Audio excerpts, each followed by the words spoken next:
Talk Telugu ఛానల్కి స్వాగతం. Telugu basics నేర్చుకున్న వాళ్ళు తెలుగు చదవడం కూడా రావాలి కదా. దానిలో భాగంగా రామాయణాన్ని స్టార్ట్ చేశాను. రామాయణంలో మొత్తం 6 కాండాలు ఉన్నాయి. అందులో ఇంతకుముందు వీడియోలో బాలకాండం స్టార్ట్ చేశాము. దాని కంటిన్యూషన్ ఇప్పుడు దశరథుడు పుత్రకామిష్టి చేసినప్పుడు యజ్ఞకుండం నుంచి గొప్ప తేజస్సుతో కూడిన ఒక దివ్య పురుషుడు ఆవిర్భవించాడు. అతడు బ్రహ్మ పంపగా వచ్చినవాడు. చేతిలో బంగారు పాత్ర వెండి మూతతో అందులో దివ్య పాయసం ఉంది.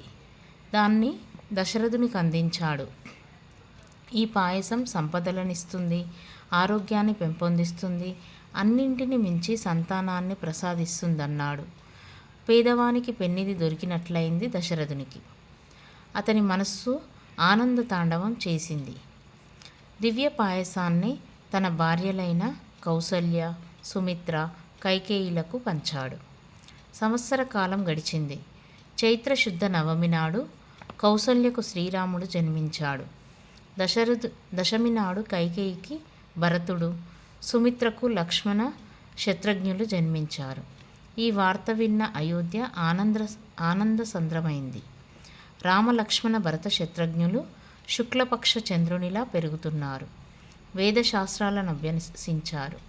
ధనుర్విద్యలో నైపుణ్యం సంపాదించారు. విజ్ఞాన కనులయ్యారు. సద్గుణాలకు ఆటపట్టైనారు. రాముడు ఎప్పుడూ తల్లిదండ్రుల సేవలో నిమగ్నుడయ్యేవాడు. చిన్ననాటి నుంచి అన్నసేవే మిన్నగా భావించేవాడు లక్ష్మణుడు. ఇతడు రాముడికి బహిప్రాణం. భరత శత్రుఘ్నులు అన్యోన్య ప్రేమాభిమానాలు కలవారు. కాలచక్రం తిరుగుతున్నది. ఒకనాడు దశరథుడు తన మంత్రులు, పురోహితులు మొదలైన వారితో సమావేశమయ్యాడు. తన కుమారుల వివాహ ప్రస్తావన చేస్తున్నాడు.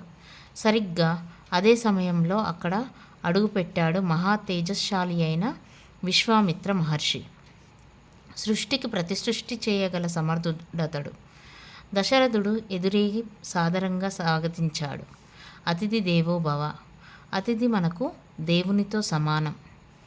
ఇది తెలిసిన దశరథుడు విశ్వామిత్రునకు సముచిత రీతిన మర్యాదలు గావించాడు. వినయపూర్వకంగా చేతులు జోడించి విశ్వామిత్రుని రాకకు కారణాన్ని అడిగాడు. తన పైన కార్యభార్యం పెడితే నెరవేరుస్తానన్నాడు. దశరథుని వినయానికి మురిసిపోయాడు విశ్వామిత్రుడు. వశిష్ఠుని ఉపదేశాలను పొందినవాడివి, నీవు ఇలాగే ప్రవర్తిస్తావని మెచ్చుకున్నాడు. విశ్వామిత్రుడు దశరథునితో తాను వచ్చిన పనిని తెలుపుతానన్నాడు. దానిని ఆచరించమన్నాడు. ఆడిన మాట తప్పవద్దన్నాడు. అసలు విషయం చెప్పాడు. ఓ రాజా, నేనొక యజ్ఞాన్ని సంకల్పించాను. కానీ మారీచ, సుబాహులనే రాక్షసులు ఆ యజ్ఞానికి విఘ్నాలు కలిగిస్తున్నారు. వారిని కోపించడానికి, శపించడానికి శక్తి ఉన్నా యజ్ఞదీక్షలో ఉన్నాను కాబట్టి అది నాకు తగని పని. అందుకు సత్య పరాక్రముడు, శూరుడు అయిన శ్రీరాముణ్ణి 10 దినాల పాటు నా వెంట పంపు. అతడే ఆ రాక్షసులను చంపగల సమర్థుడు. నా వెంట వచ్చి యాగ సంరక్షణ చేయడం వల్ల శ్రీరామునికి అనేక శ్రేయస్సులు కలుగుతాయి. శ్రీరాముని పరాక్రమం ఎలాంటిదో నాకు బాగా తెలుసు. నాకే కాదు, వశిష్ఠుల వారికి, వామదేవాది మహర్షులకు తెలుసు. వారంతా అంగీకరించిన తర్వాతే రాముణ్ణి నాతో పంపమని అన్నాడు. ఆ మాటలు వింటుంటే దశరథుని గుండెలో రాయి పడ్డది. చేతులు జోడించి, మహర్షి, నా రాముడు 16 ఏండ్ల కూడా నిండనివాడు. ధనుర్విద్య ఇంకా పూర్తి కాలేదు. యుద్ధ విషయాలతో తగిన పరిచయం లేనివాడు. కనుక దయచేసి నా రాముణ్ణి కోరకండి. అంతగా కావాలంటే ధనుర్బాణ పానీనై నేను మీ వెంట వస్తాను. మీ యాగాన్ని సంరక్షించే బాధ్యత నాది. ఇవన్నీ ఎట్లా ఉన్నా రాముణ్ణి వదిలి నేను ఒక్క క్షణమైనా బతకలేను. మా నోముల పంట రాముడు. ఇంతకు ఆ రాక్షసులు ఎవరి అండతో ఈ దుండగానికి వడికట్టారని అడిగాడు. విశ్వామిత్రుడు సమాధానమిస్తూ, పౌలస్య వంశజుడైన విశ్వవసుడనే ముని కుమారుడు రావణాసురుడు. అతడు కుబేరుని సోదరుడు. అనేక రాక్షస బలాలు కలవాడు. బ్రహ్మ ఇచ్చిన అసాధారణ వరాల వల్ల అతని గర్వం ఇబ్బడి ముబ్బడైంది. ముల్లోకాలను అల్లకల్లోలం చేస్తున్నాడు. అటువంటి వాడికి యజ్ఞం భగ్నం చేయడం అనేది అల్పంగా తోస్తున్నది. అందుకే ఇటువంటి పనులలో పాల్గొనడు. మారీచ సుబాహులు ఇతని చేత ప్రేరితులై యజ్ఞాలకు విఘ్నాలను కలిగిస్తున్నారనగానే దశరథుడు మరింత భయపడ్డాడు. యుద్ధంలో యమునితో సమానులైన వారిని ఎదుర్కొనడానికి నా చిన్న పాపన్ని పంపను. నేను కూడా యుద్ధ విషయంలో అశక్తుడనని పలికాడు.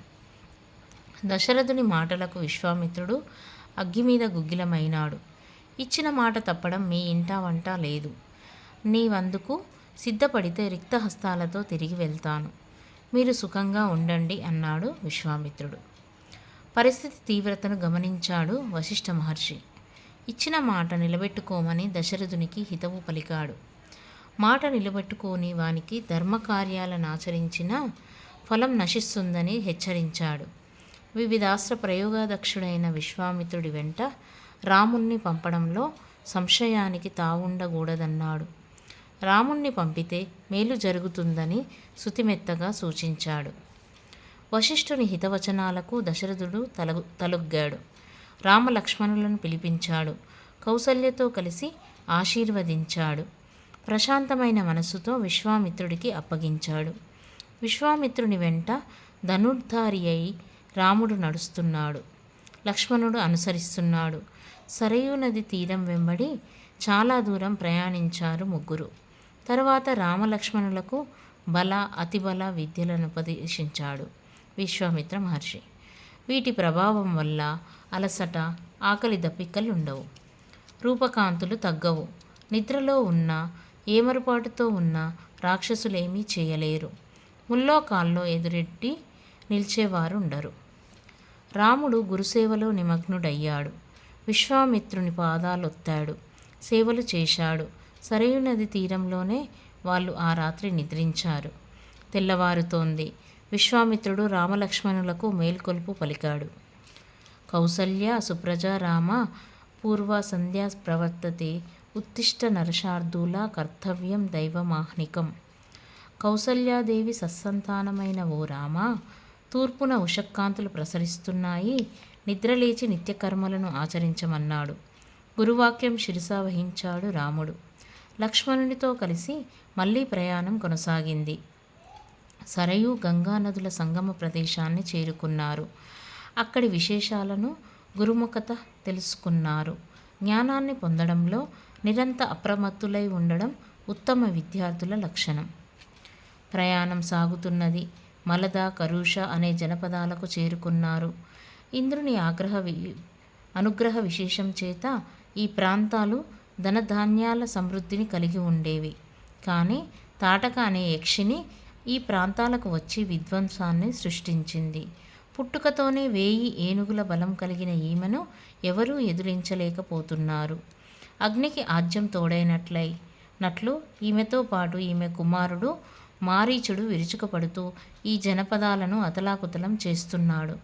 దుష్టురాలైన తాటకను వధించమని రామునితో అన్నాడు విశ్వామిత్రుడు. ఒక్క క్షణం రాముడు మౌన ముద్ర దాల్చాడు. రాముని భావం గ్రహించాడు విశ్వామిత్రుడు. స్త్రీని ఎలా చంపాలనే సంశయం వద్దు. అధర్మపరాయణ అయిన తాటకను చంపితే దోషం రాదని కర్తవ్యం ఉపదేశించాడు. వెంటనే రాముడు దృఢనిశ్చయుడై అంజలి ఘటించాడు. మీరు చెప్పినట్లుగా నడుచుకోమని మా నాన్నగారు నన్ను ఆదేశించారు. వారి ఆజ్ఞ నాకు శిరోధార్యమని పితృవాక్య పరిపాలనాసక్తి చాటాడు.